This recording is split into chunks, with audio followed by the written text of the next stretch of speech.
welcome po sa another episode ng Certified Pinoy Foodie. So, and welcome to my kitchen. So, ngayon, ang lulutuin po natin ay ang laing. Kinuha ko po itong recipe na ito sa isa sa mga BFF ko na taga-Bicol, na walang iba kundi ang magayon na si Janet. Sana yung magayon maganda. Nakalimutan ko na eh. Pero, salamat sa kanya kasi siya ang nagturo sa akin ng kung paano lutuin ang laing. At alam nyo ba na masarap daw pala ang laing kasabay ang paksiw? Okay, so di na po tayo magpapatumpik-tumpik. Ito na po ang mga ingredients.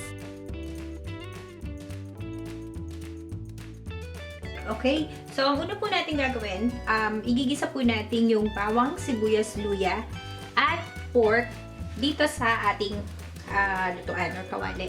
So, habang pinapainit ko po yung ating kawali or lutuan, lalagyan ko na po siya ng oil, cooking oil.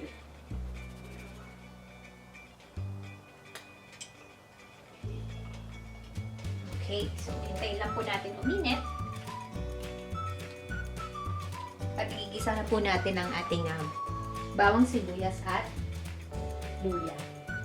So nga po pala, no, dyan po sa atin kasi, may nabibili tayong gata na fresh galing sa palengke. Yun po, nandun na naman po sa mga ingredients kung ilan yung amount or gano'ng karami na kailangan natin. Ang masarap dyan kasi mayroon pang kakang gata, tsaka yung pangalawang gata. Normally, pag yung fresh na gata yung ginagamit, siya po yung pangalawang gata, siya po yung unang pinakukulo natin after natin gisahin yung mga bawang, sibuyas, luya at pork, pati yung konting bagoong. Ilalagay na po natin yung unang, yung pangalawang gata. Ngayon, pag kumukulo na po siya, ilalagay na po natin yung dahon. Tapos, pag yung medyo maluluto na siya, doon na po natin ilalagay yung kakang gata. Ito po yung sa mga fresh na gata. Kasi, ito po ang aking gata ngayon. Wala pa akong nakitang fresh. Okay, so i-check na po natin. Ako traditional po akong nagdidikdik ng bawang. Kasi para po sa akin mas masarap siya. Dikdik na dikdik. Or durog na durog siya.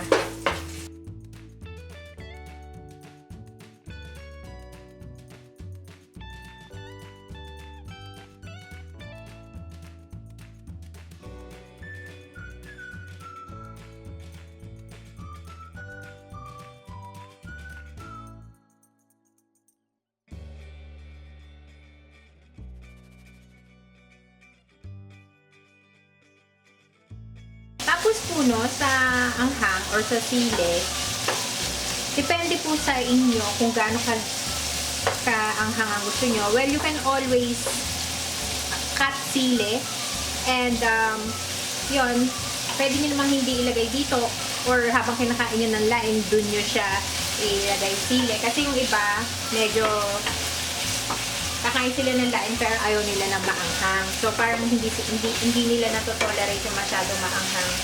Pero if yung lulutuan nyo go naman sa maanghang, ay pwede nyo na pong damihan ng sili. Ayan. So, lalagay na po natin yung bagoong.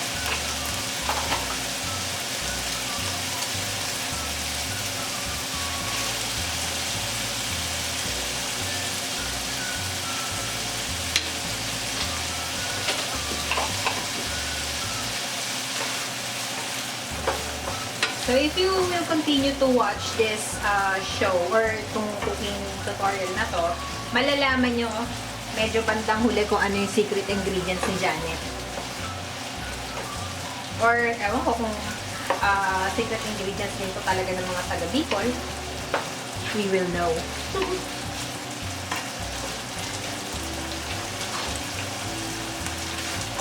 O yung bawa ay luya pala natin. Igisa na rin natin. So ngayon, nagisa ko na yung bawang, sibuyas, luya at yung pork at yung bagoong. Hintayin lang natin siya po. At lalagay na natin yung ating gata. Kapag yung dilatang gata yung lalagay nyo, make sure na shake nyo.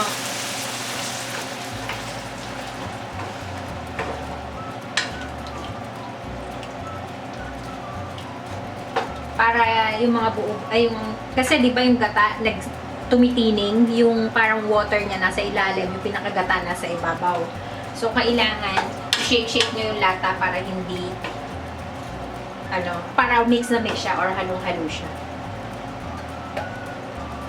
Masaantay lang po natin itong kumulo. Tapos ilalagay natin yung laing, tsaka yung sili. By the way, ngayon ko na rin po ilalagay ang secret ingredients si Janet.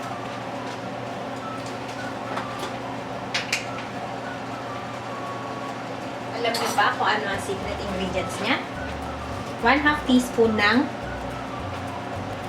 brown sugar. Yan ang kanyang secret ingredients. So, pakaluan na natin.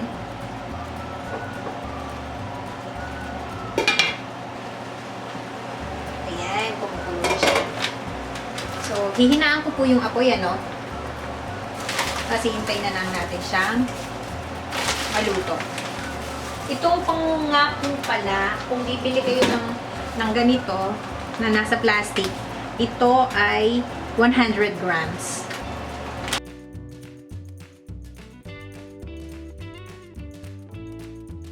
So, let it simmer. Ninaan ko lang yung apoy.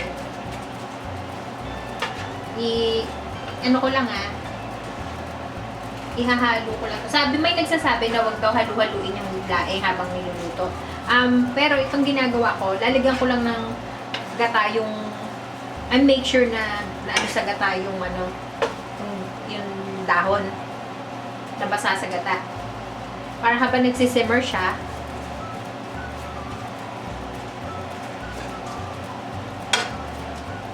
maluluto rin siya. At ayan. Kasi sabi nila, wag daw hahaluin dahil kakate. So, hininaan ko lang siya at hintayin natin siyang maluto. Siguro mga timeran natin ng mga 5 minutes.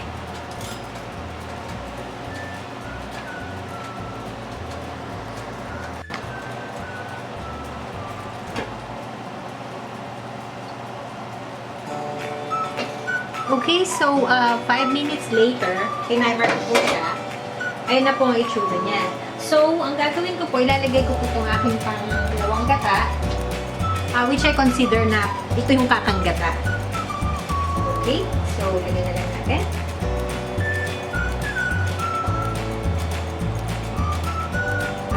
Shake ko na rin po ito.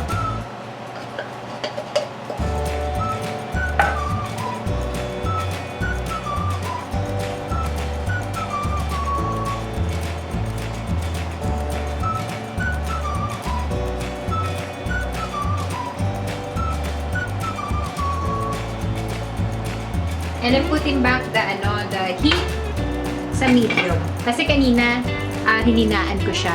So, ayan, medium. Medium na ulit yung ating apoy.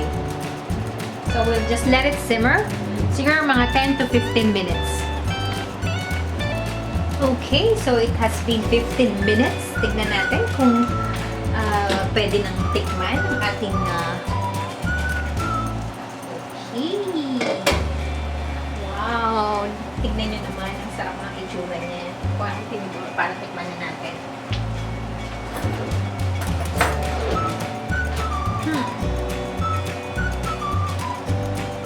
Yan o. Luto na po yung gulay, yung laing. So, kapag natin ulit. At tikman na natin.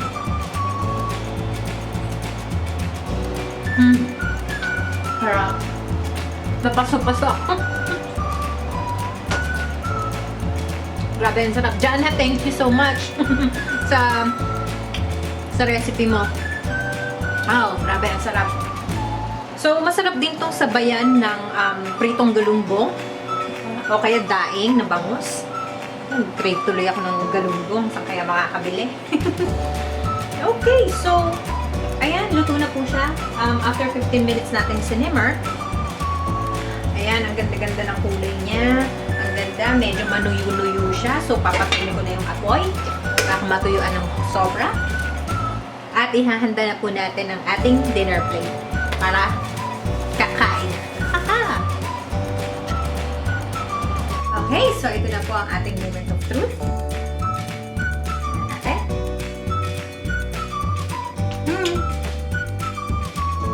Grabe, sarap.